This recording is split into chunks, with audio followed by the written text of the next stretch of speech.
of this comp plan. VIA was involved with land use, economic development, housing portion. Transpo group was with the transportation, and then the EIS was prepared by Herrera, and community engagement by S&A. So next slide. Yeah, thanks, Brad. All right, so let's start by talking about the basics of the comprehensive plan, why it is, what it is, why it is important. So the Growth Management Act, GMA, is Washington state law adopted in 1990 that requires fast-growing cities and counties to develop comprehensive plans to effectively manage the future growth. So if you look at the polygonal diagram here, it illustrates the hierarchy of processes that happen before cities receive their growth targets. Office of Financial Management publishes 20-year population projections at the county level. Based on these projections, Puget Sound Regional Council sets regional growth strategies, which may lead to adjustments in growth targets as we fine-tune the numbers. Then Snohomish County establishes a steering committee that evaluates residential and employment plan needs. They also prepare a buildable lands report, which assesses land availability and capacity for growth over the next 20 years. So there are county-wide planning policies, we call them CPPs, that guide cities like ours to plan for growth inconsistent with other jurisdictions. So finally, the county adopts specific growth targets that cities must incorporate into their comprehensive planning. So this way, it ensures we're all working within a coordinated framework that balances growth with sustainability. Going to the next slide. As we mentioned, the comprehensive plan includes key information on several areas. It outlines the areas designated for development, includes strategies we will be using to manage growth sustainably, addresses the variety of housing options needed to accommodate different demographics and income levels. The plan identifies areas for strategic investments such as parks, transportation, public infrastructure, social services, etc. It aims to make sure that every resident has access to services and opportunities. And finally, protecting our natural environment is also a top priority while managing growth. So the periodic update is done once in every 10 years. And the last periodic update for this comprehensive plan is done in 2015. This plan can be amended annually with minor changes in addition. So the last amendment was done in 2020. So now what we're doing for 2024 due is the next periodic update after 2015. So comprehensive plan elements. So as it says, comprehensive plan is indeed comprehensive. It doesn't just focus on one element. It addresses all the key components simultaneously to ensure a more robust and well-rounded planning process. If you look at the graphic here, it shows the chapters within the 2020 comprehensive plan. While some of these chapters might change slightly in the updated version, the overall intention and goals remain consistent. So the plan aims to guide growth in a way that benefits the community as a whole, ensuring balance between development, infrastructure, services, and environmental sustainability. Now, what's the big change? In 2023, state has taken some legislative decisions and passed these House bills, HB 1110, 1337, and 1220. The first one, which is popularly called as the Missing Middle Housing Bill, requires us to allow at least 2 units on middle housing units on all lots that are currently designated as single family. It allows up to 4 units if one is affordable, and also 4 units per residential lot if it's located within quarter-mile walking distance of a major transit stop, which is Swift BRT stops up on Highway 99 or the Amtrak station. 1337, it's called the Accessory Dwelling Units House Bill, which allows ADUs on all single-family zoning districts. City of Edmonds has recently adopted the updated ADU code, so you can find more information about what's changed or what's allowed now on our webpage. HB 1220. So this is a bit different from the rest, as this one requires cities to plan and accommodate housing, different typologies of housing for all income levels. So cities must have certain typologies of housing under each of the income levels, and that distribution is explained separately, which I'll be copy pasting the link in the chat in a few minutes. 2044 growth targets. For Snohomish County adopted targets, Edmonds is projected to grow by 1,300 people over the next 20 years. And what we need to try and understand is that the city has some undeveloped parcels from the planning done in 2015 to accommodate the projected growth till 2035. So after considering what we really need to plan for is just 4,000 housing units and 500 jobs. Again, the detailed explanation is in a separate slide deck, which will be pasted in the chat in a few minutes. Moving on, SEPA process. I'll hand this over to Lindsay to just briefly go over this. Good evening, everyone. My name is Lindsay Amtman, and I'm an environmental planner at Herrera Environmental Consultants. I've met some of you at past public meetings, and I'm really glad to be here tonight to talk about the environmental impact statement, SEPA, and what it's all about. Next slide, please. So SEPA is a Washington state law, and it requires cities and counties and the state to take a really close, hard look at the potential environmental impacts of actions that they want to do, like updating their comp plan. Next slide, please. So an environmental impact statement is a fantastic tool. It takes a hard look at what the potential environmental impacts could be for an action and what the potential mitigation might look like. And there are processes for the public and local governments, the state and the tribes to contribute and participate in the decision making.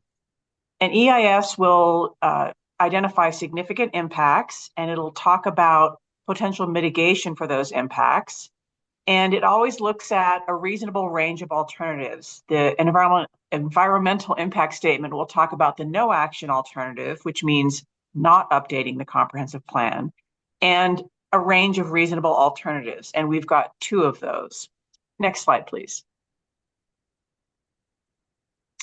So there are actually two kinds of environmental impact statements.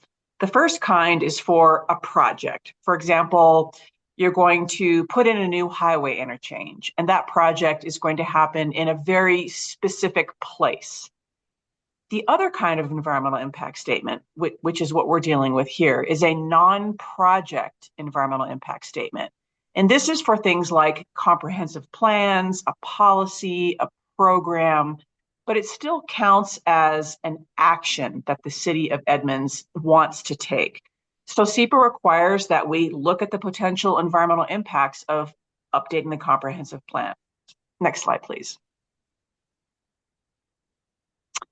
So here's a timeline, and it starts with the notice of intent, which is where we notify the Department of Ecology and stakeholders that we intend to prepare an environmental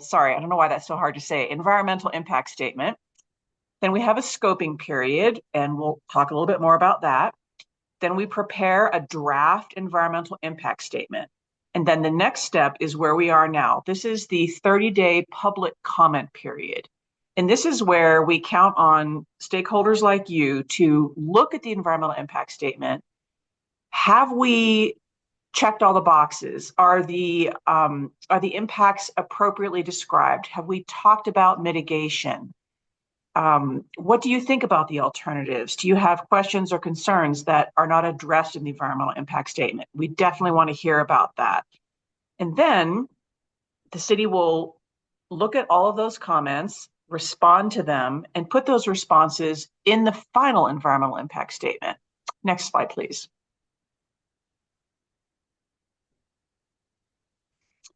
So going back to the beginning, we had a 6-week scoping period. And this is where the city asks all stakeholders, what should we be thinking about in this environmental impact statement? What are the issues that you are concerned about? We had a lot of public opportunities to tell the city what they're concerned about, what we need to be thinking about, what they want the environmental impact statement to look at. Next slide, please. So during the scoping period, 7 themes or issues emerged as topics of concern: water resources, plants and animals, land use, population, employment and housing, transportation, public services, and utilities. Next slide, please. So we have an EIS that we've developed that looks at all of those 7 elements of the environment, and there's a separate chapter for each one of those. So now we have the environmental impact statement available for review. It's on the city's website, and we have a 30-day review period. So we really are hoping that stakeholders like you will go on the website or go to the public library, look at the environmental impact statement, tell us what you think, make a public comment. And those comments will, again, every single one will be addressed and included in the final EIS. And there will be some cases where there might be changes required in the text of the environmental impact statement. And then all of those changes get put into the final environmental impact statement, which will be released sometime in late November. We're not sure on the date yet. A lot of factors in play, so it's not quite November 4th. Next slide, please. So here's a nice summary of what happens next. The final EIS has responses to all the comments, and the final EIS may or may not identify a preferred alternative. It could be alternative A, could be alternative B, it could be a mix of the two, okay? And the important thing for folks in Edmonds to realize is that the planning board and the city council are looking at the draft and final EIS, and they are considering the content of that EIS along with other things like economic issues in selecting the preferred alternative.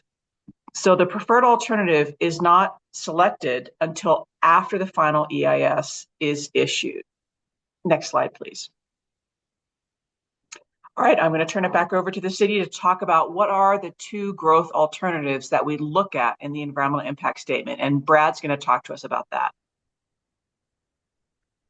All right, so in preparation for the environmental impact statement, we're going to look at 3 different scenarios. The first scenario is just the no action scenario. That's a scenario that assumes baseline conditions and is a scenario that we're able to compare other growth alternatives to. So in the no action scenario, this assumes no changes to the future land use. It expects that the current comprehensive plan and zoning regulations do not change, and that growth will generally follow the current market trends. Now, it's important to note that we have a certain number of growth targets that we are given from the county, and for us, it's about 9,000 new housing units and about 3,000 jobs. And under this scenario, we're falling short. So unfortunately, the no action scenario is not an option for us. Next slide, please. So then we looked at 2 different scenarios. There's a growth alternative A, which is going to be focused on focusing growth into some of the existing growth centers. So think of Five Corners, think of Westgate, Friedel Village. Really, for most part, it doesn't change much to the density that's currently allowed in these, maybe by a floor within Westgate and Friedel. Five Corners would be quite a change from what it currently is, because currently we allow, I believe, 1 or 2 floors underneath the BN zone. So some of these would change. Some of them would just, maybe we'd go in and adjust the land uses to these to tailor it more specifically for those areas. What this does is it promotes efficient land use and it guides development to areas that already have existing infrastructure, and also access to transportation services. Next slide, please. And growth alternative B is more distributed. So under this scenario, the consultants and the city staff, along with input from the community, identified neighborhood hubs. And many of these are existing, they have some small commercial, but under this scenario, we would allow more growth in these areas, up to 3 to 4 floors. What this helps do is it helps to promote a balanced development across the city. It also improves access to jobs and services for more of the neighborhoods, so they're within walking distance, and equitably distributes housing throughout the city. So these are the 2 scenarios that we're looking at. Go ahead and go to the next slide, please. So, both of these actions, they both assume compliance with the House bills that we are responsible to make the changes for. They're compliant with GMA, Vision 2050, Snohomish County planning policies, and they're pretty similar in concept. There's some slight differences. It's just where the growth happens and at different scales. Both of them seek to create additional opportunities for housing, neighborhood-oriented retail services and restaurants, and make these areas key nodes for potential future development. Next slide, please. So what's next? So right now, we're going through the DEIS, that the input that we hear from the public and what we've learned through the process of the DEIS helps to inform the staff, planning board, and council to make an informed decision. And it offers an opportunity for the public to weigh in. And through there, we're going to create the final EIS. It includes all the responses to comments that we've received so far.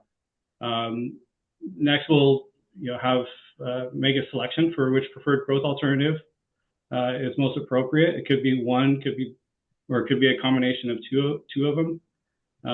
And then the FEIS is going to be sent to the planning board, who will then make recommendations for final decision from City Council.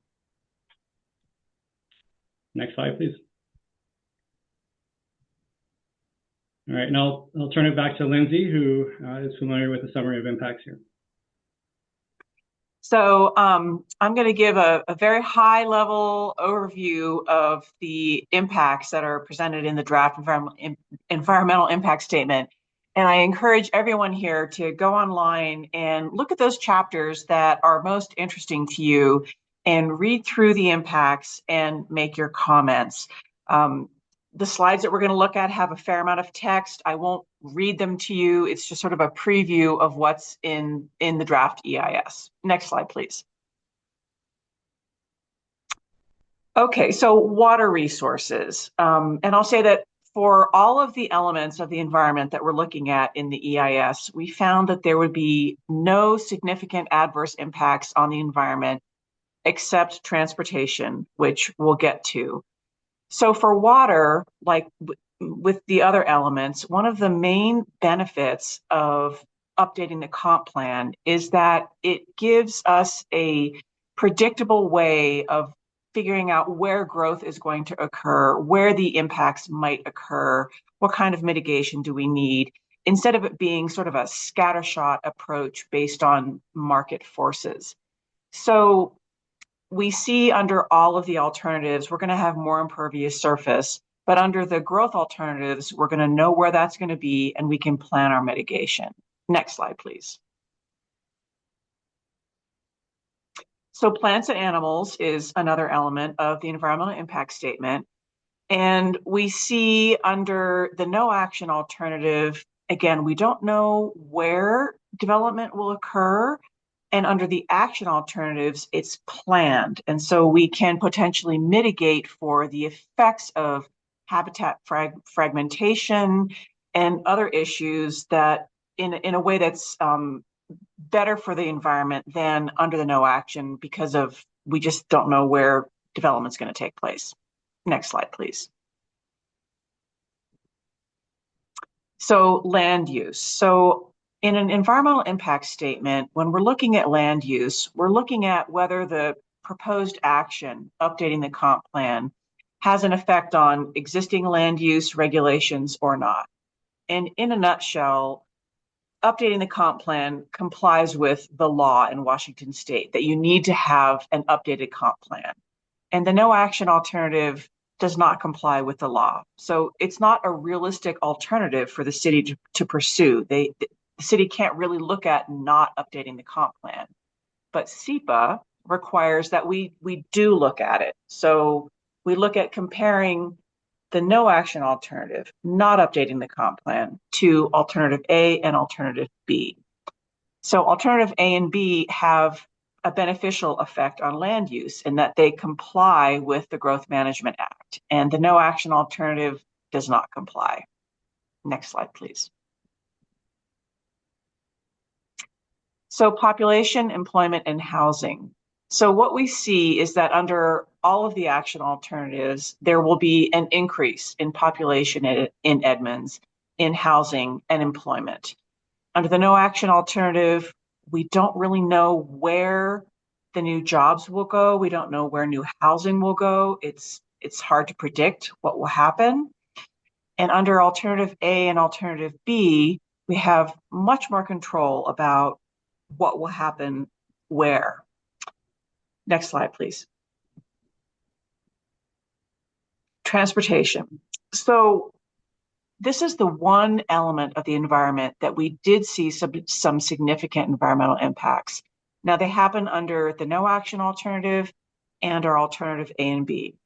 There's a section of Aurora Avenue, Highway 99, northbound, that under the no action A and B will see a significant increase in travel times. And you can look at the draft EIS in the transportation section, and it talks about exactly where that is and exactly what the delay is. And we the city, will have proposed mitigation to ameliorate and mitigate that impact. Next slide, please. So public services.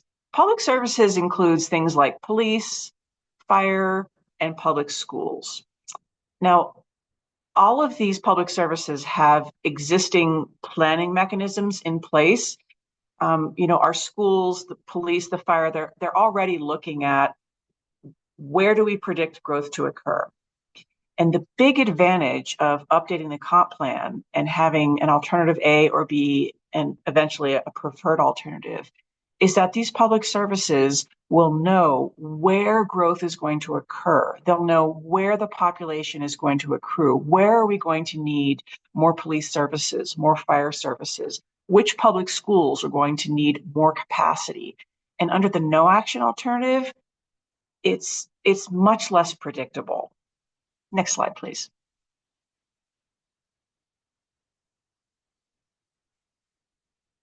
No, this should be utilities. No, the previous slide is just the no action. Oh, it's a second. Okay. So let's just go ahead to utilities. Yeah. Okay. Thank you. So utilities includes things like water, power, electricity. So what we've heard in our discussions with the utility providers in Edmonds is that under the alternatives A and B, it provides, again, a picture of where growth will occur that enables utilities to better plan where they need to increase their services and where they maybe don't need to focus so much. Under the no action alternative, growth will be happening according to market demand, and we won't really have a good picture of where that will happen. So it's beneficial for utilities to update the comp plan and know where growth is going to occur. Next slide, please. So overall, what we found with our analysis in the draft environmental impact statement, and we have a team of scientists and engineers looking at all of the elements of the environment, is that there would be no significant adverse impacts on the environment from adopting an updated comp plan, with the exception of transportation. And again, the impacts on transportation are not from updating the comp plan. they're due to just overall background growth in population in Edmonds. So what we're really here for tonight is to ask you to please review the draft environmental impact statement. Take a look at it. We're going to have some slides with how to find it. Please submit your comments, and please help us understand what you think about the draft environmental impact statement. We know that many residents of Edmonds are concerned about the Growth Management Act, why Edmonds is being asked to absorb a certain amount of growth.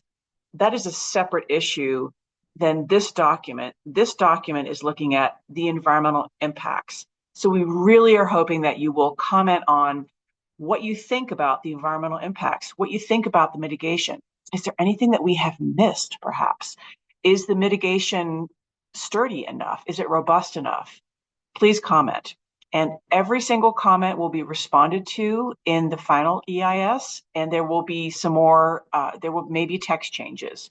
So we do want to hear from you. I'm going to turn it back to Navyusha. Thanks, Lindsay.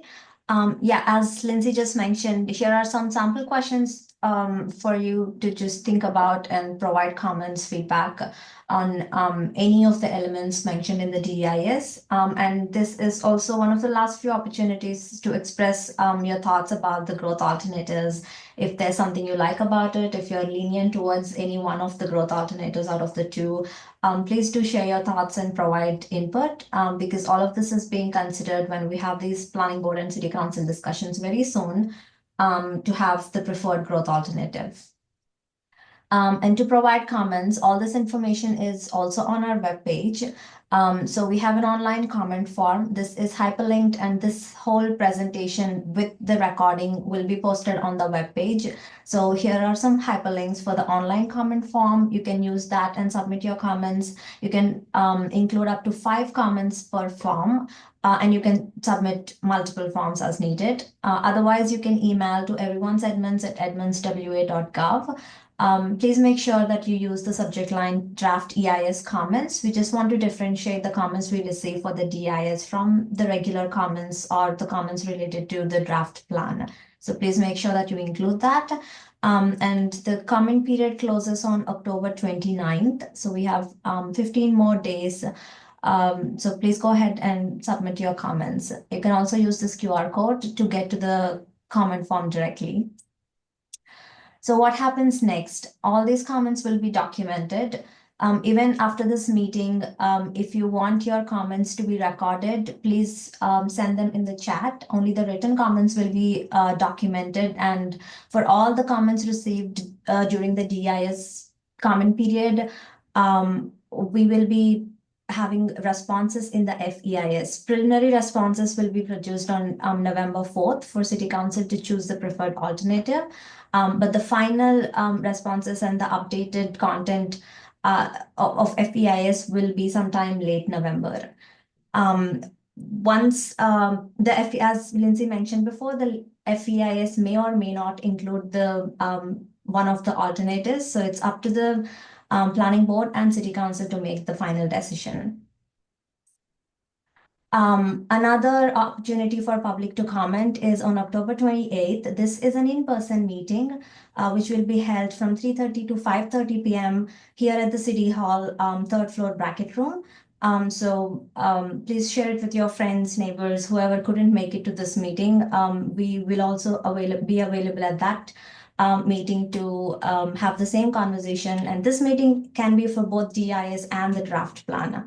So the comment period for DEIS is till October 29th, and the comment period for the draft plan is till November 4th. So this meeting can be a good opportunity to have conversations about both together.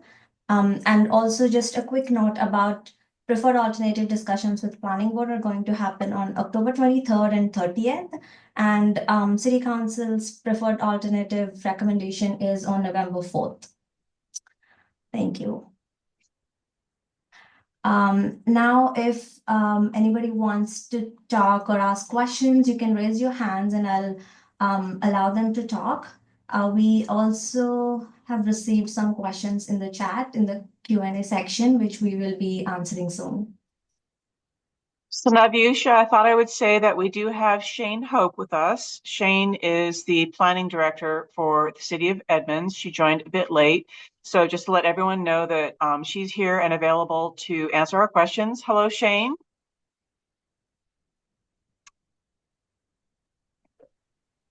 Good night. And I really appreciate people that are paying attention to these important issues and giving their thoughtful best. So Shane, we do have a few questions in the Q&A. Are you able to see them? I think. Lindsay, before that, I just want to address that there are some people who are raising hands.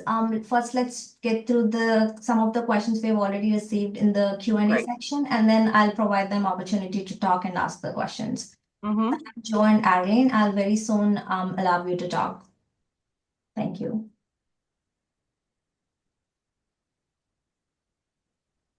Go ahead, Lindsay.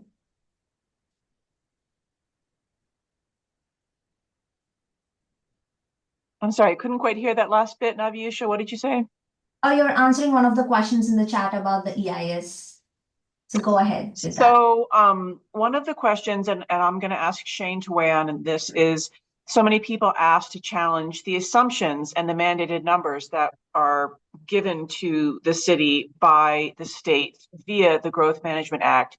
And I'll ask Shane to respond to, you say you're asking for feedback. And again, tonight we're asking for feedback on the environmental impact statement, not the growth management process. But I'm hoping that Shane could talk a bit about the city and how the city has been responding to what is mandated by the Growth Management Act. Shane. So in years past, under the Growth Management Act, there was a general population number that was worked out at the county level based on state projections for the future for the next 20 years. And so those state projections then were taken into a countywide process that kind of allocated the growth among the different jurisdictions based on methodology at the time, but it was kind of their fair share idea. What's different in the past was that it only focused on total numbers of likely population. And this time around, this state legislature said, well, don't just think about the total population, think about how you can set the stage for more affordable housing. And so, so there was a lot of studying and work that went on. You can access a lot of that information from the Department of Commerce's website. And then at the Snohomish County level, the jurisdictions worked through how to divide up those total numbers in a way that was fair to everybody, all of the communities. And, clearly there's a need for a lot more affordable housing. And so we ended up, like all the other jurisdictions around us, with needing to provide at least the possibility of affordable type housing. And by affordable, we mean things that are affordable to people in the moderate to lower income range, which really takes into account a lot of people. So the 4,000 some number of units might seem like a lot, but it's over a 20-year period. And really, when you think in terms of that, it's not such a huge impact. And the idea is that it's not going to happen all at once by any means, but it will happen over time. And that's how the planning can take care of those things as we go along. Will there be some change? Of course, that it seems to be life. There is change, but it's not such a big number that we can't accommodate it, but we can plan for it. And that's much better over a 20-year period.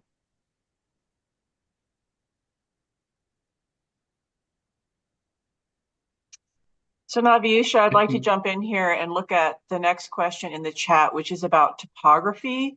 Yeah. And this has been a real concern with folks in Edmonds for a long time at lots of public meetings. And we do address topography in the environmental impact statement. And steep slopes are considered a critical area under Washington regulations. And so any development that occurs in the city of Edmonds will be required to look at steep slopes. And the implementation of an updated comp plan, like it's a document, right? It doesn't affect steep slopes, but an individual development will. So this EIS is looking at the impacts of adopting an updated comp plan. Now, every single development that is proposed will have to go through SEPA analysis for that particular project, and will have to comply with all critical areas regulations for that development. Just want to reassure people that law will apply to individual developments. And in Edmonds, we have clear standards on steep slopes and providing for technical analysis on depending, of course, how steep the slope is. Now, people sometimes worry because in the old days that wasn't done, but now that is the requirement. So if there are steep slopes, the development has to be sited in such a way, and studies shown that it's not likely to create a harm. So there's another question that has just come through about why aren't stormwater impacts within the alternatives being addressed? Heronville and Shell Creek watersheds will be impacted by more development.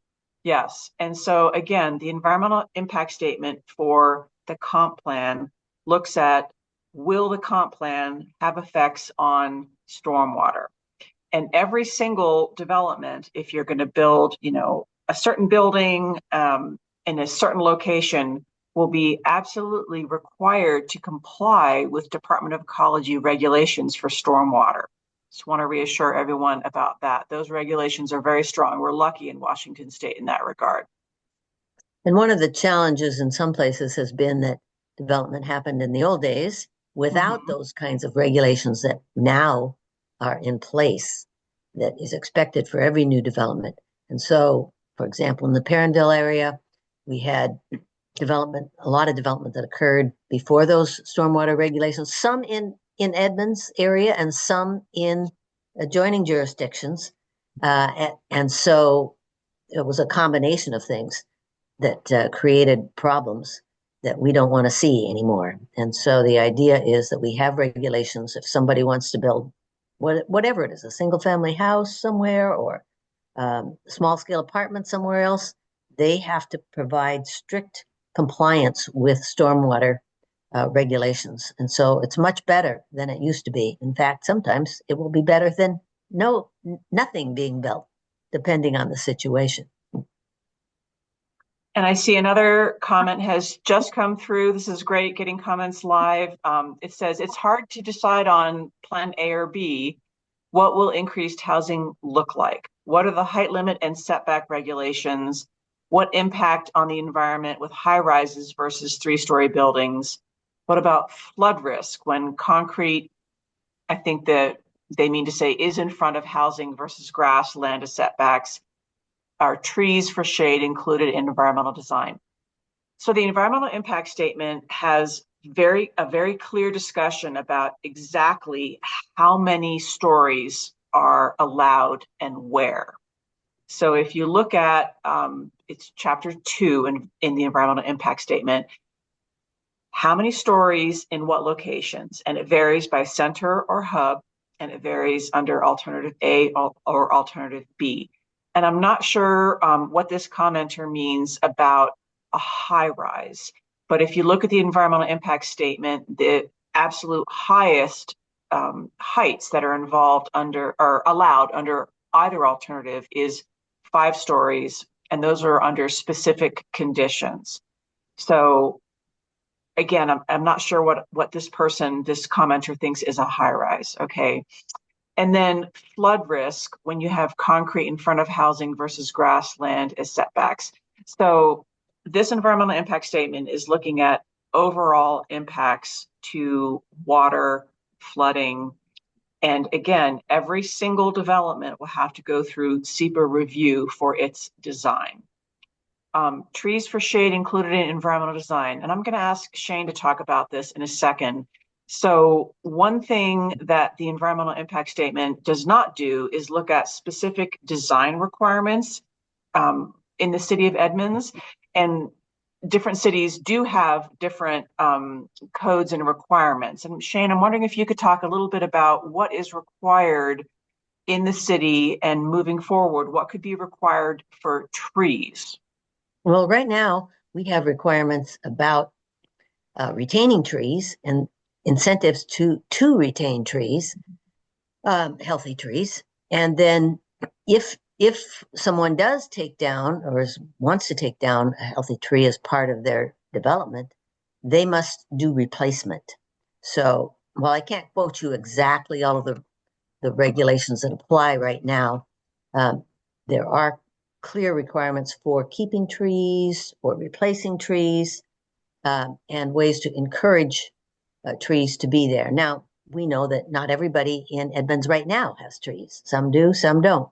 But they're an important part of keeping our place green and helping our environment. So that's why we do have tree regulations. And the environmental impact statement does discuss in the plants and animals section the existing tree regulations. So I would encourage folks who are thinking about trees, concerned about trees and the urban canopy to look at that section, and please submit your comments. There's another question that came in a couple of minutes ago. Sorry. Nanyusha has a comment, yeah. We have 3 people waiting with their hand up, so let's shift to that and then come back to the questions in the chat. Okay. Arlene, I'm letting you talk now. Arlene, your mic, you're muted. There you go. Okay. Yes, so I have several questions here. So first of all, I have not ever seen any defined boundaries around these neighborhood centers. For instance, in the Westgate Center, which is where I live adjacent to it, I assume I'm not included in it, but I don't know. So when you do this environmental impact statement, do you know what boundaries they're proposing for the A and the B? Or is that just vague? That's my first question, but I have others. So please answer that one first. Yes. So excellent question, Arlene. Thank you. So our scientists are looking at a block by block, street by street boundary map of A and B. So what we show in the environmental impact statement is kind of a high level bird's eye view of, you know, these circles, right? It's a blue circle or a pink circle of where these centers or hubs are. And the scientists are looking at exactly where they are and how they overlap with the critical areas maps so that we know exactly where development could or could not occur. What can I see that somewhere? Yes. How do I need to find that out? I need to double check the draft EIS and see if those figures show exactly those lines, and we can definitely, if they don't, make sure that they appear in the final EIS. Because I would like to know, you know, is it expanding beyond the commercial area? You know, I'd really like to understand that. So okay, that is missing. Okay. And okay. My second question is, so I'm on a slope on a critical area. And so I read the whole EIS, okay, looking for answers about how you will treat the critical area. And all I can find is I'm supposed to read chapter 23. Now, I looked at chapter 23.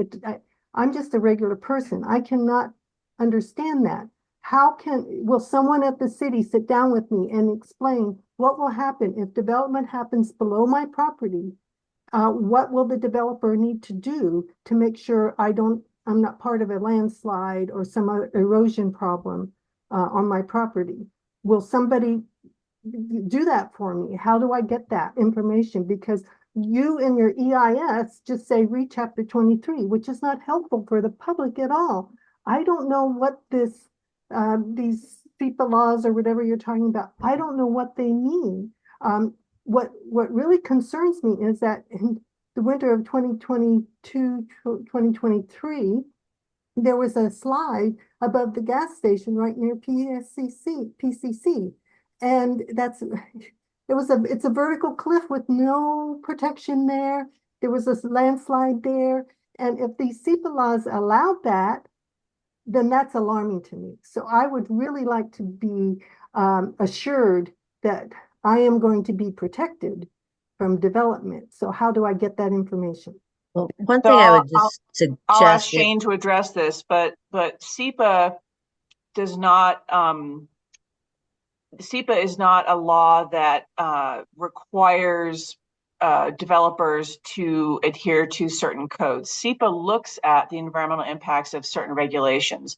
So the critical areas are something that are required by the state and the city. So I'll let Shane talk a little bit more about this.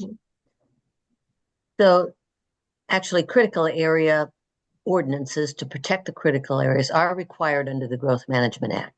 That's one of the earliest things that was done to implement the Growth Management Act, to say that if development's going to occur, we need to make sure that environmentally critical areas are protected. So that's wetlands, floodplains, steep slopes, habitat, wildlife habitat areas, things like that.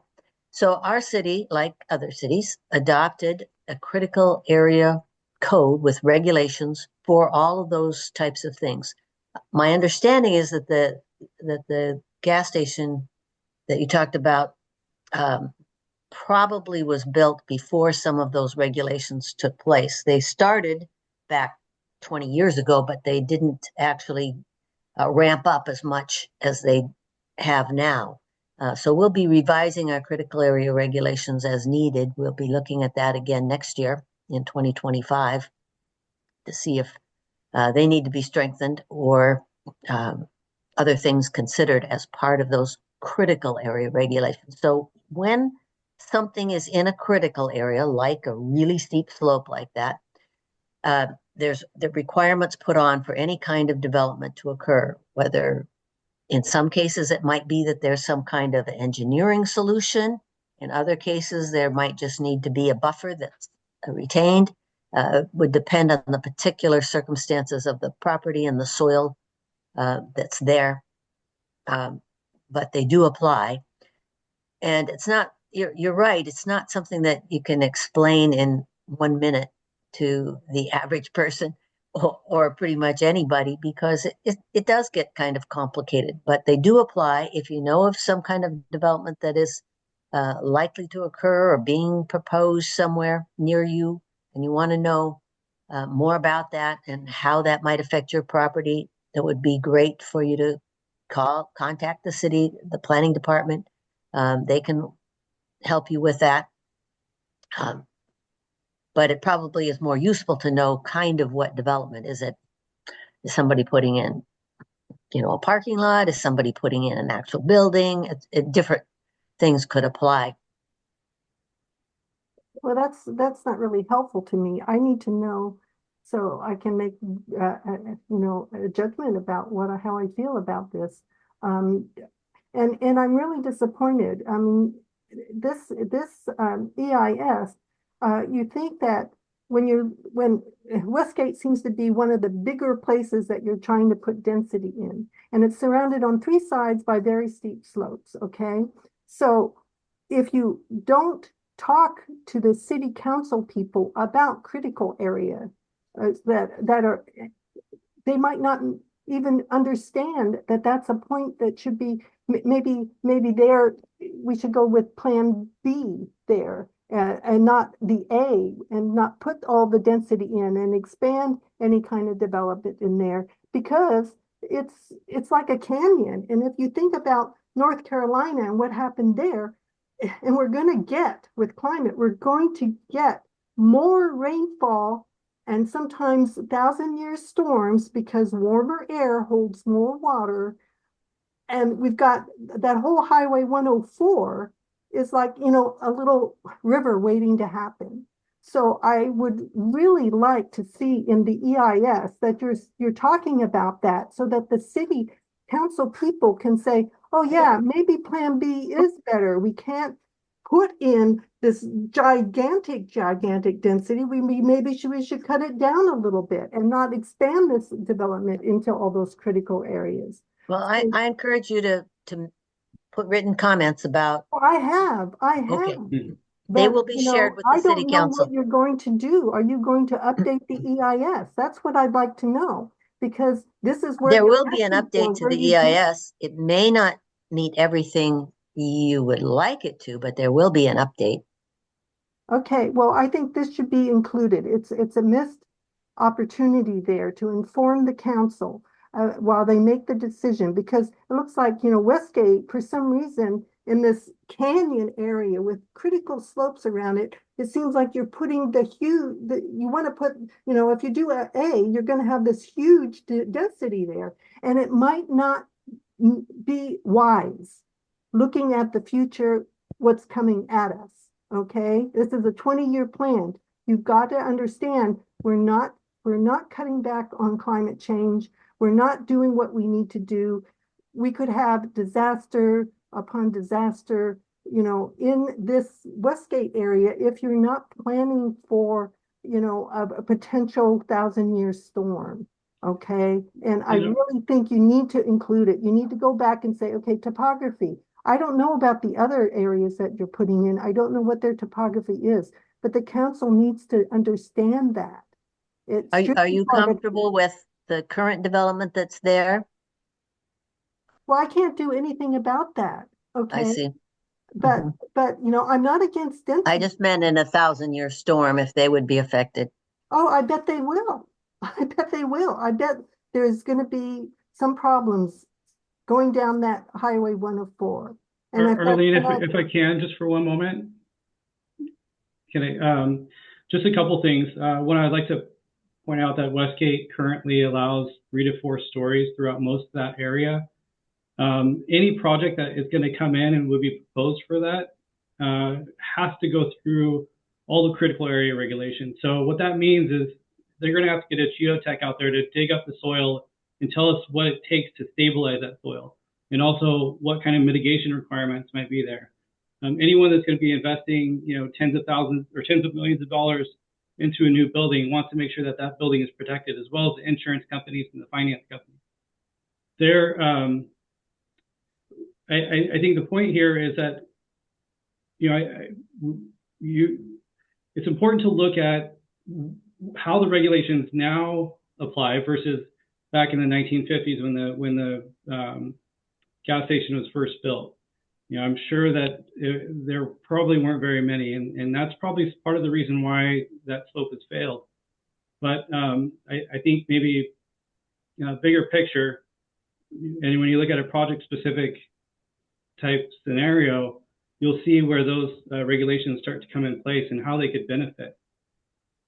well, I'm not making a case for against. I'm just telling you that that there are some protections in place, and I want you to know that. yeah, but I don't understand them. And I'm asking, how do I get somebody to explain that to me? Do I make an appointment? Can I make an appointment with someone to say, Send me an email. chapter 23 and tell me what will happen so that I don't have to live in fear that, you know, and also, you know, will I be informed of all the potential development because I live adjacent to an area like that? Sure, I can answer that. So first, yes, you know, please shoot me an email, call our office, and I will sit down and talk, you know, one-on-one with you about any of the critical area code that we have and how it may apply to any parcel that you're interested in along in that whole area.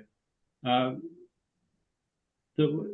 was a second question there, and I'm sorry I forgot. But what was your second question? Will I be informed? I mean, what is the informing process? A notice Exactly. So area. we have a notice area for any project that happens. If you're within 300 feet of the project, you will be notified. 300 feet, that's not very far. Okay, 300 feet, okay. All right, well, so Brad Shipley, that's your name, and I can contact you how? You could email me at brad.shipley@edmondswa.gov. Brad.Shipley at what is it? Edmonds? Edmonds, WA.gov. at edmonds.gov. Okay. Okay, Brad, you'll be hearing from me, and then maybe I will not be so uninformed and anxious. I look forward to our conversation. Thank you. So Naviusha, what's next? Questions or hand raised? We've got a lot of questions here. Yes, I'm seeing. Let's just get to Sam and Joe as well.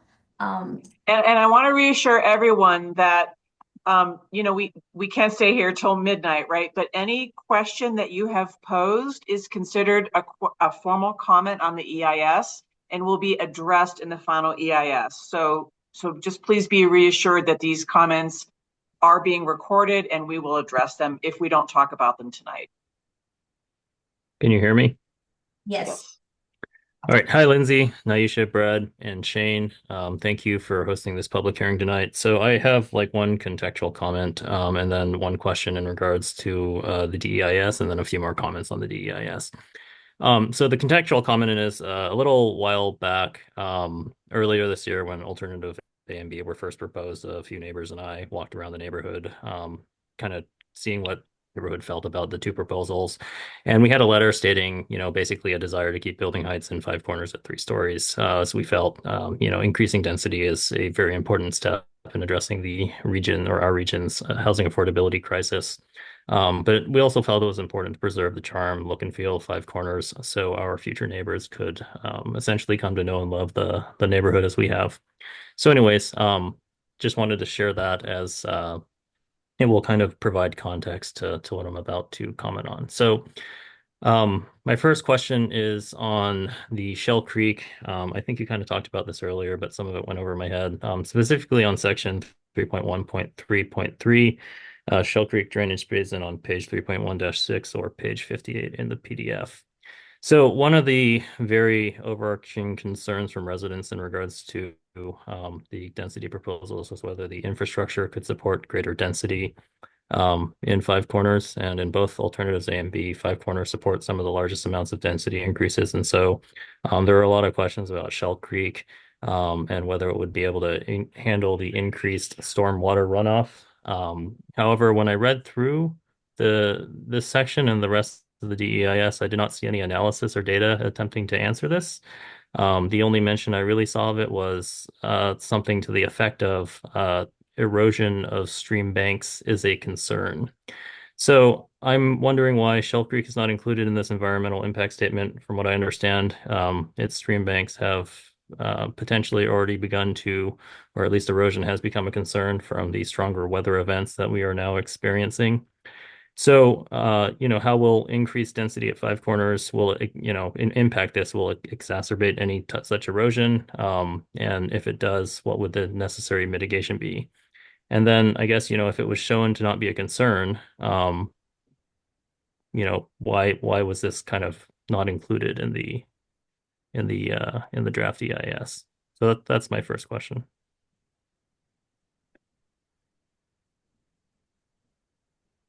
Okay, this is Lindsay here. I don't have the EIS open in front of me. And so what I propose as a next step here is that your comment is a formal comment on the EIS, and the team of scientists will go back and look at the EIS and see, did we actually address Shell Creek?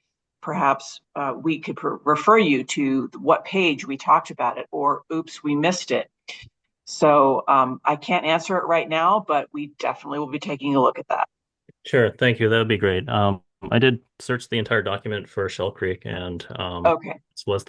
There was no other reference of it. So I do feel This fairly is exactly why we do public meetings. So thank you. So yeah. So anyways, I would like to see a greater analysis, not just a statement on it, but some analytical reasoning for whether or not this is a concern, because it seems like this was. I don't have a great understanding of it, but it was a fairly common topic amongst the neighborhood, and I've also read topics on the earth stream bank erosion. So anyways, my next comment is on table 1-2 on page 1-17 or page 29 in the PDF document. It shows the state GMA target for Edmonds is 9,069 new housing units, but I noticed that A and Alt B account for 10,919 and 11,250 new units respectively. And those overshoot the state mandated growth targets by 20 to 25%. So kind of going back to what you were talking about earlier, Lindsay, if the only impacts were, that were really found in this first draft were basically on utilities, I think you said. I guess, I'd like to just comment to say if we can meet our growth targets with, uh, uh, if we're already overshooting our growth targets, can we, I guess this is specific to the EIS, but can we keep the building heights lower? It's especially would be Five Corners desires to keep building heights to 3 stories max. So basically obliterating the incentives for 4 or 5 in the proposals. In whatever forthcoming preferred alternative emerges from this environmental impact analysis. Okay, excellent question. I'll ask Shane to address this. So you're saying that the proposed alternatives overshoot what's required by the Growth Management Act. That's a really good question. And one thing for everyone to keep in mind when they're thinking about all of the impacts is that impacts would accrue over a 20-year period. It's not as though all of this growth is going to occur, within 2 years. So I'll let Shane talk about why the alternatives overshoot what's required by the GMA. Shane, you're on mute. Oh, you're on mute. Yeah. Sure. And I will explain my understanding of it. I will say that some of this was done before I arrived to the city, so I may not have the fullest picture of it, but I believe that the different scenarios are to show, okay, this is what could be accomplished. In the long run, for example, as the council and folks work through this, it might be seen that, okay, we're not going to go quite that far in this area. So we've kind of chosen a buffer number.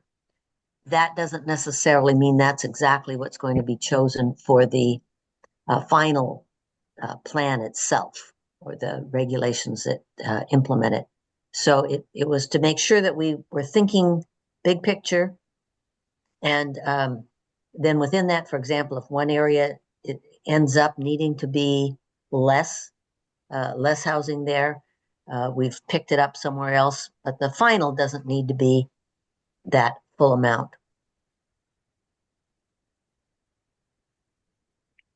All right, thank you. I think the point I was making is, if like one of the proposals had like 5-story apartment buildings, which obviously had accommodated more units towards I think it was the low and middle income multifamily count that you had to do. So if we were overshooting it already, then perhaps we could look into lowering the building heights.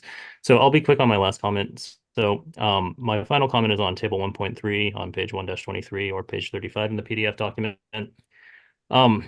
It was about the population, employment, and housing impacts, where it states impacts from concentrating housing in centers could cause adverse impacts to existing residents. And the mitigation stated, it didn't sound like a mitigation to me, but it was really just hypothetical, where it said, hypothesized development in the future that may cause adverse impacts could be mitigated by thoughtful design.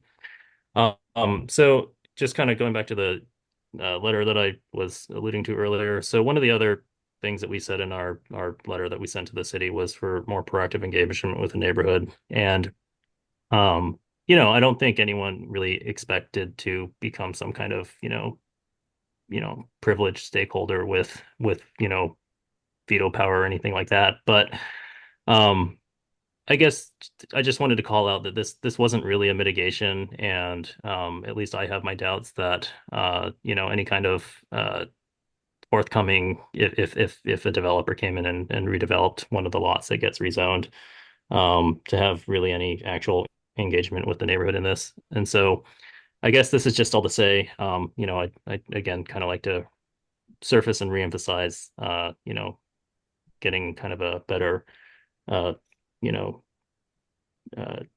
getting kind of a better limit on what kind of buildings would be allowed to be put into the neighborhood when these parcels get rezoned. So anyways, that's it. thanks again for your time. Oh, and I guess just the one thing I wanted to say is I have submitted these comments in the email. I was looking at the website during the presentation today, and I saw that only the one about Shell Creek got published in the on the website. So I don't know, maybe the others got filtered out since they certainly seem a little more oriented towards some, this forthcoming preferred alternative. But I just wanted to call that out if it seems that some of my comments were missing. So anyway, thanks again. Sure, Sam. All the comments are being recorded, so if it was received before Monday, then that's published for that week. Otherwise, it will be published as part of the next week's comment summary. So you'll soon see all the comments that you've sent. Great, thank you. Thanks again, everyone. Thank you. So Sam, I'm going to ask Shane to talk about this in a second. So I just want to, it sounds like you are going to submit these as formal comments, which is. Or maybe he has, it sounded like. Yeah, which is great. So go ahead, Shane. Oh, what did you want me to talk about? I missed it. Well, it sounds like Sam is concerned about some of the specifics, like design standards. So the comprehensive plan does not specifically address design standards. And so I'm hoping that what you could talk about is what's in the comprehensive plan, and then what is a City of Edmonds design standard, and how does that work? Mm-hmm. So the next step after the comprehensive plan is within the few months after that to come up with more specific regulations that would apply. And again, this is an open process. People can comment. And design standards can be applied, but under state law, they need to be clear and objective. We can't just say, oh, you've got to have really an attractive building that looks charming. We have to say things that are really clear. Okay, there's got to be a pitched roof, or there's got to be a certain amount of windows, or there's got to be some articulation of X amount. So we can have those kind of standards. But partly, it isn't typical to put those on single family houses. Some of the development will be single family houses.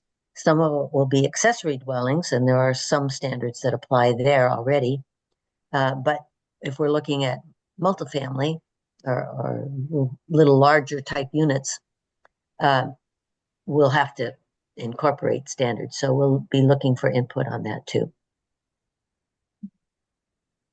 Now, Vyusha, what's next? We have Joe here. Thank you. Am I on? Yes. Okay. So I have a question, making it really tough for me to look at this DEIS.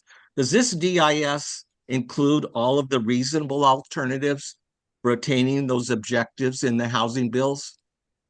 And I can address that. So what the EIS does, we've tried to build an EIS that looks at a range of alternative A over here and alternative B over here. And we think of them as bookends. And then the preferred alternative could be A, it could be B, or it could be somewhere along that spectrum in between. And the goal with the EIS is to capture an analysis of any potential impact that could happen over here or over here. And then if the preferred plan is here, you've captured it. Well, my question pertains to, so during the scoping period, there were a number of public comments about an alternative that focused the new density on the transit corridors, specifically Highway 99 and that eastern portion of Highway 104, both of which would have significantly less environmental impacts on Edmonds. And yet there's no alternative for that transit corridor type alternative that can be compared and contrasted with these other two alternatives, especially when you're talking about environmental impacts and the unique topography, geography, and environment in Edmonds. And I think we're just looking for trouble when we start identifying hubs and centers that each have their own unique aspects and environmental consequences of development, and identifying those in the comp plan as the places to increase density without considering would it be better to do it in a different fashion. And right now, I don't see that alternative in front of us to comment on and contrast with. Well, I'll just say, and I wasn't here for when this discussion went on about the alternatives, but I would say that there are various reasons that a community would look at certain alternatives that may not just be transit corridors, because there may be some more other livability connections that they want to consider, making a neighborhood feel in different places and alternatives there for walkability. So simply trying to locate all the density in a transit corridor has some negative impacts on livability. So I think they looked at, I'm assuming that they thought about the environmental issues, they thought about the social impacts, as well as the livability of different neighborhoods, making it more possible for people to walk within their neighborhood to get things or be a part of the community. And so I think that's how they landed on these two alternative ways, both based on hubs and centers, but in different ways. Yeah. That's right, Shane. So speaking from the point of view of the folks who live along that Aurora 99 corridor, is they don't have a lot of parks in their neighborhood. They don't have community centers. They don't have a lot of the shops, the art galleries, the things that make Edmonds charming and vibrant.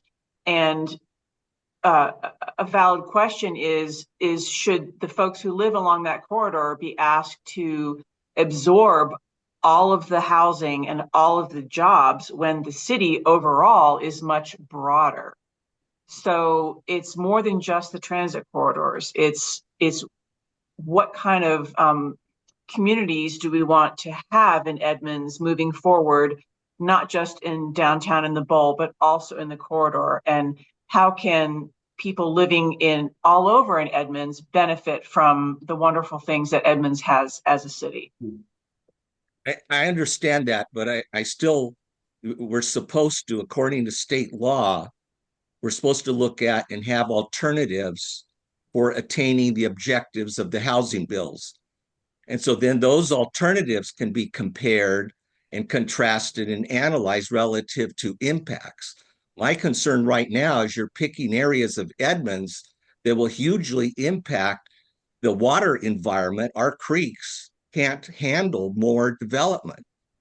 And that needs to be considered in the final decision on where this density is going to be placed. Is it going to be placed on a transit corridor that's already has development, already has transit availability, or is it going to be placed right in the middle of a geography or a drinking water aquifer, for example, where the impacts are going to be huge? And we, the public, aren't being given the opportunity to comment on that and provide input. And it's a disservice to the council in their ability to make the final decision if all the alternatives aren't put in front of them.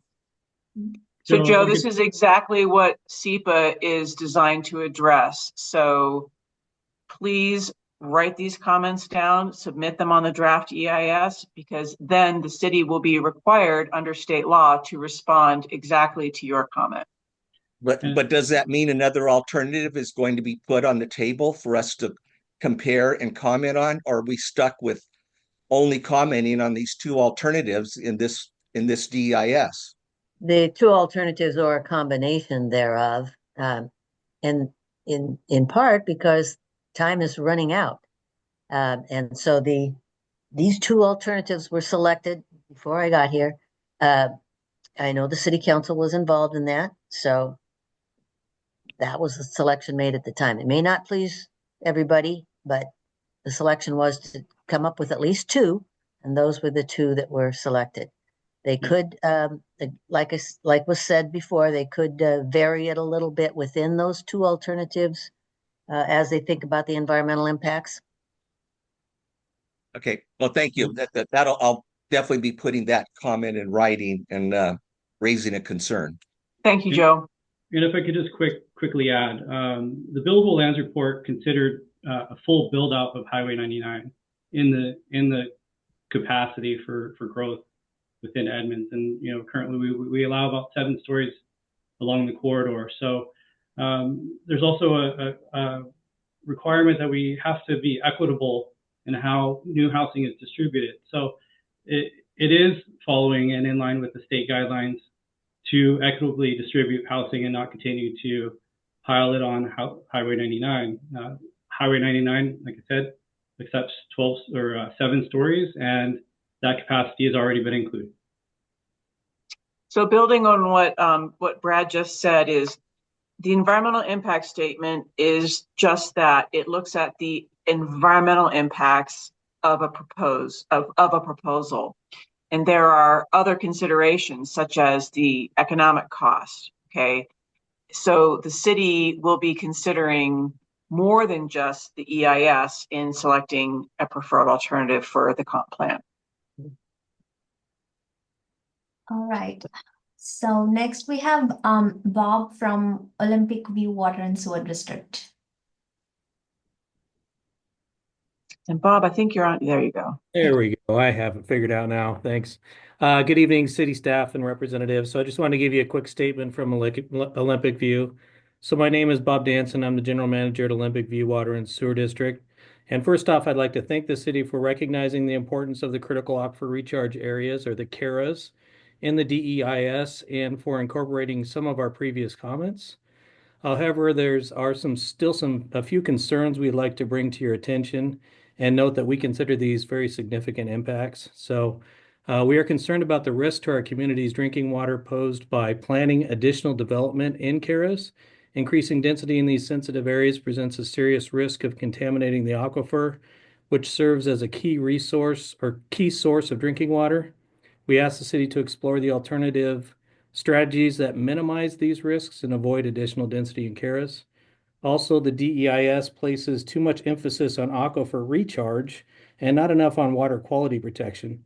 Additional stormwater generated by human activity, which carries pollutants such as PFAS, poses a long-term threat to water quality, and allowing infiltration of this stormwater in CARAs compounds this risk to the aquifers below. So moreover, the assumption that reducing single occupancy vehicles used through hub developments will reduce pollution overlooks that broader issue of increased human activity, and the added population and vehicles will generate more pollutants, and stormwater infiltration could further exacerbate that problem.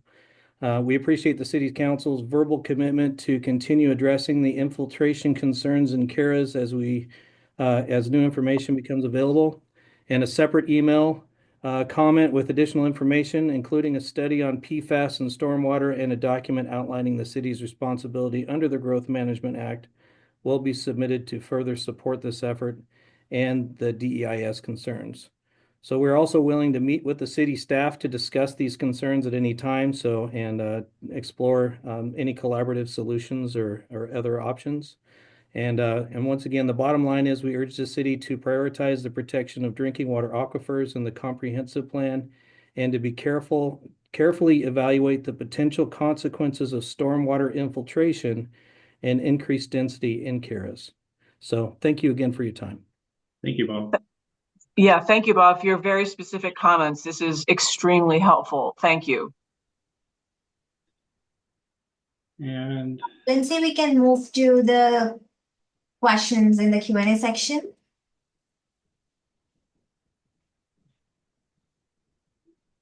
Navi, we have one more hand up. Do we just want to take Oh, that yes. one? Yeah, Kim. Sorry, I missed. Yes. Kim, can you please unmute? Yes, can you hear me? Yep. Yes, I'm Kim, and I have worked with Sam and canvassing our neighborhood, gathering opinions on how our neighbors feel about the comprehensive management plan and also the draft environmental impact state plan.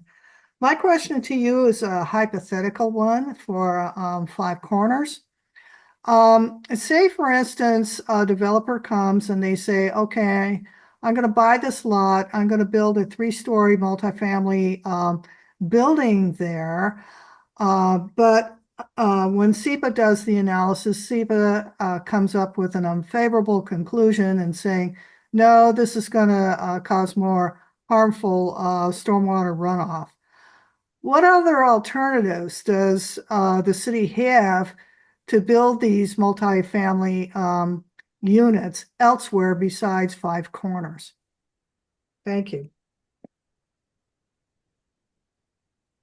So I'm going to let Shane talk about this. So this environmental impact statement looks at the overall adoption of the comprehensive plan. And then any individual development, and perhaps it could be Shane or Brad who address this, would typically complete what's called a SEPA checklist. And I'll let the city staffers talk about how the city would address something where you have significant impacts for a proposed development. You're on mute, Shane.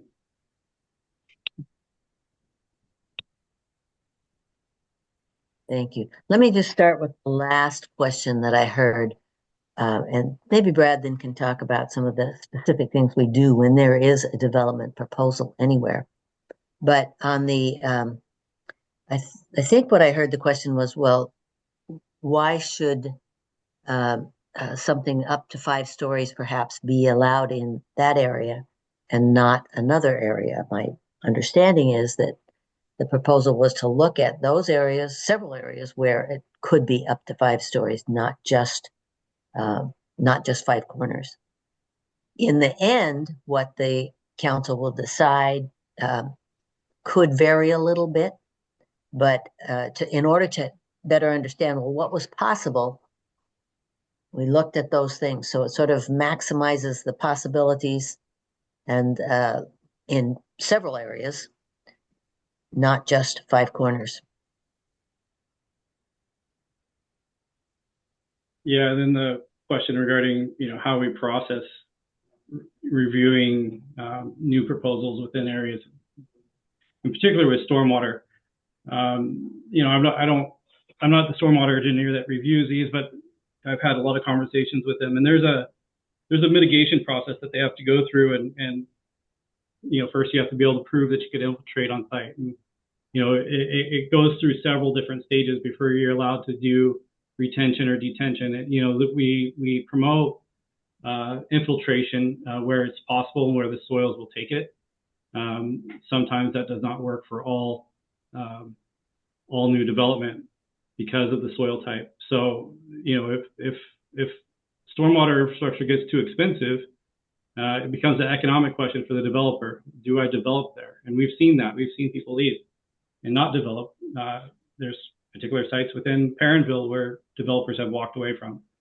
So, there's an economic control to this as well. I encourage anyone who's really interested in getting in the weeds of how they process stormwater to look at ECDC chapter 18.30, and that's our stormwater code. It will tell you kind of the process for reviewing projects, for stormwater and how they're controlling it. Thank you. What's next, Navisha? We can move to the Q&A section questions. Lindsay, I guess you answered a few before, and maybe we need to start from John Brock. So we have a lot of questions. Navisha, when are we scheduled to complete this meeting? We have it till 8. Okay. We can go through till then. Okay, so do you want me to read the questions, or do you want? I could go through a couple of these. We had one from earlier on that I don't think we've discussed yet, and Lindsay, I'd pose this to you. He maintains that the comp plan designates specific areas in admins as hubs and centers, and the EIS should be more specific about impacts caused by those hubs and centers. He sees very few specifics in the DEIS and wonders why. So is this the comment from John Zipper that you're looking at? Correct. Okay.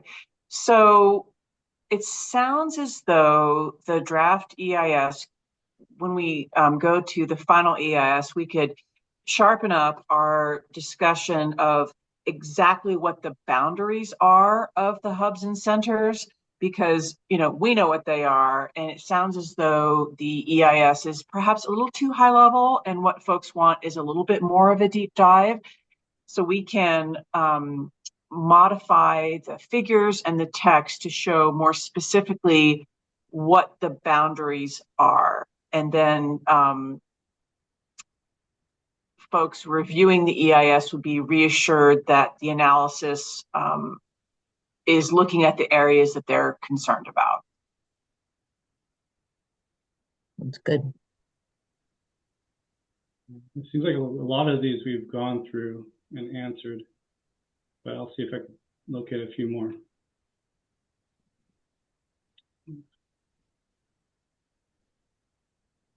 Does the EIS assume and evaluate the alternatives at full build out, assuming this will be the outcome?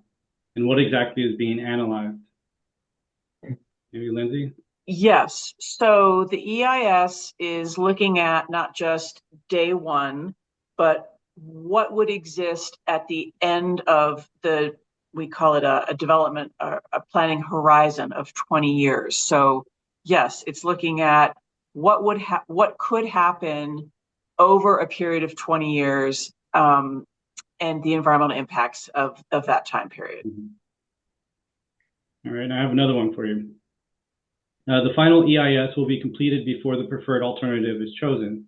But if the final alternative varies from what is evaluated in the EIS, does the EIS have to be revised to analyze the final chosen alternative? Excellent question. This is the person after my heart, as I've been working on SEPA for 25 years, and it's great to have a question like this. So the EIS looks at a range of alternatives and a range of impacts. And so the final preferred alternative will be within those bookends. And the city would not select an alternative that might have impacts outside of that range. So the preferred alternative will look at just what's in the preferred alternative will be an alternative that is considered within the draft EIS. Now, occasionally there are projects that decide through the course of their development that, we really need to look at a different alternative, and those impacts have not been addressed.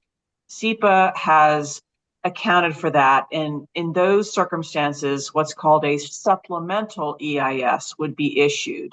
But at this point, we're not looking at that. We don't think that the final preferred alternative would have any impacts that are not covered within the draft EIS. And so when you look at the final EIS, it will have a discussion of all of the range of impacts that would be considered. Here's one that I'll go ahead and take. I'll read it off too. So the question was specific to Five Corners, but I think it could probably be expanded to other places too.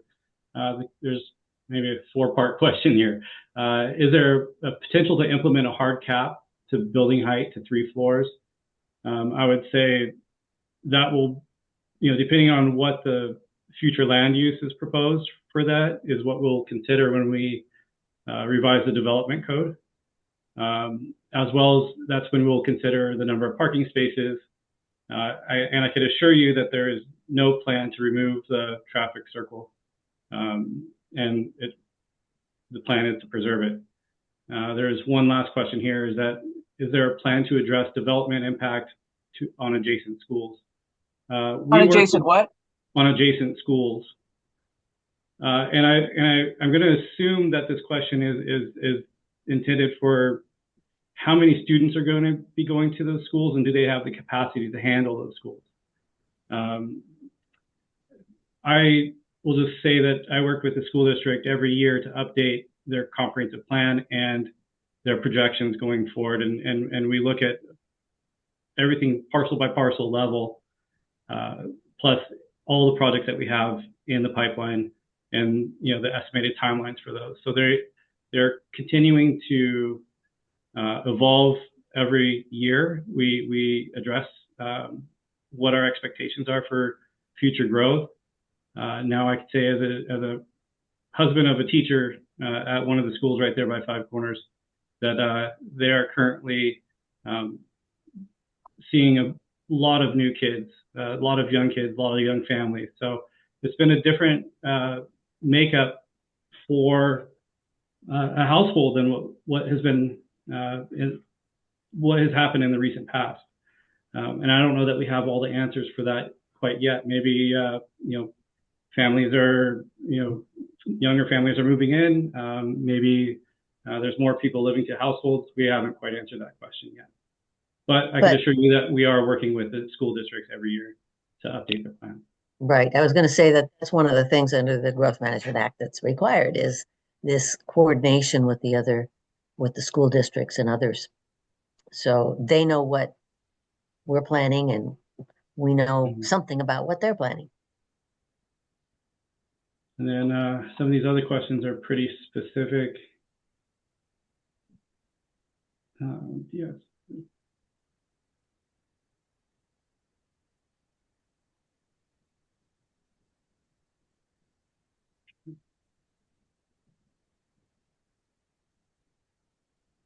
So just comments, that we need to really specify the target area's boundaries. I think we've addressed that. So while Brad is reading through the comments, I want to reassure everyone who's stuck with us here that if we don't specifically answer your question tonight, it will be addressed in the final EIS.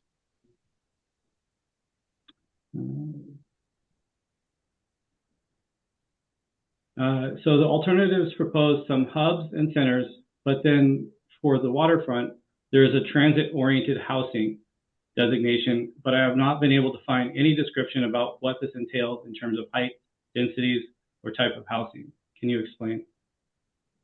So I'm going to ask transit-oriented centers or Naviusha or Brad to talk about this. So what would be happening along the waterfront for heights? Yeah, I'm just going to say that I wasn't here. I've recently rejoined the city, so I don't know where the conversation was. I don't believe that there was any change. No changes proposed. We haven't proposed any changes. No major decisions have been taken yet. The designation for downtown waterfront is activity center in the previous comp plan, and that remained the same. We haven't really changed anything in that particular area.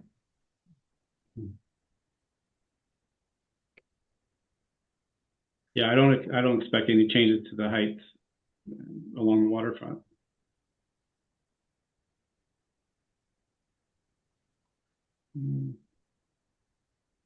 Lindsay, there's also one comment highlighting what's not included with specific RCW and WAC numbers. So that's for us to address in the FEIS.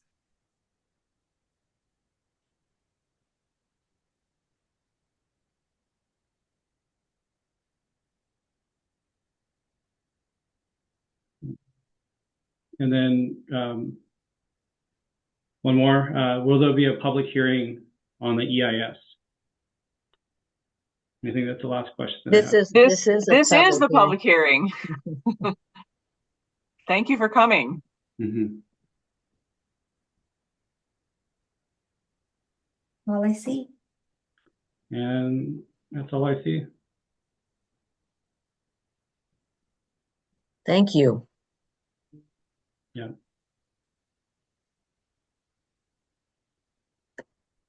Well, all we have right. 2 more minutes, but I don't see any more hands up or more questions coming through. There are some specific questions, and I can assure you that those are being recorded, or there are more comments and questions that require a response.